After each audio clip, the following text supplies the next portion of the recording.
This is the fourth update for the stick figure level creator. I have 7 new things to talk about. The first thing is the new decor section, which is basically background objects that are purely for visuals and originally was intended as kind of a, I guess you could say, since it was the holidays, it's finna be Christmas and it was just Halloween. I wanted to add like objects that would be related to the holiday so you guys can have a little bit of fun. Right now, it's only a pumpkin, Christmas tree, and bunnies in there.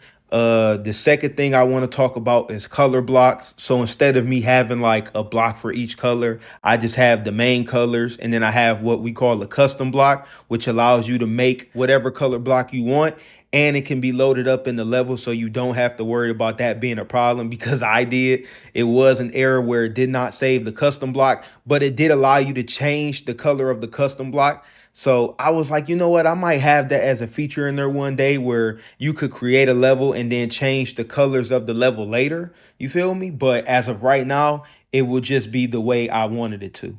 Now, 3, 4, and 5, I would say are in the same boat, basically the same section, because each is a category that has received 1 or 2 new items. So the third one is a new ground, which is a fan. It's supposed to be different from the booster.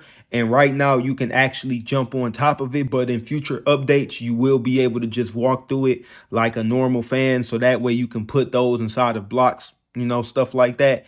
Just like how you see those pumpkins, behind the spikes. That's how you should be able to do the fans when it comes to the block. You should be able to set it on top of the block. The fourth thing is new items, the blast gun and the item pumpkin. The blast gun does not work as intended because it's supposed to shoot forward as well as destroy the enemies you shoot at, and it does neither one. So I have to fix that, but it does do everything else it's supposed to do. And the item pumpkin was supposed to be a Halloween event where you could put an item inside of a pumpkin. You would jump on top of it and then it reveals the item and you get it like that. So it's still in here and it will be in here forever. And my fault for not adding it in on Halloween. I do apologize, but hey, I got it in now.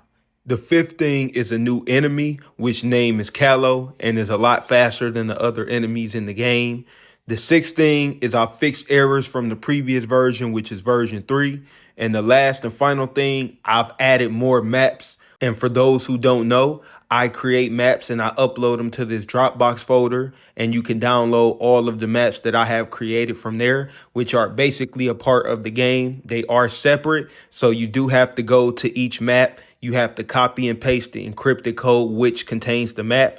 You put it inside the load code when you load this game, and then the map loads. So I think I got about 20 in there right now. I'm not sure exactly how many is in there. There's still some that I have to upload, but I have to add a few things to them to make sure they're all right. And I have to make sure that they're adapted to this newer version because I have made some changes, which I had to go back on some maps myself and change them and re-upload them.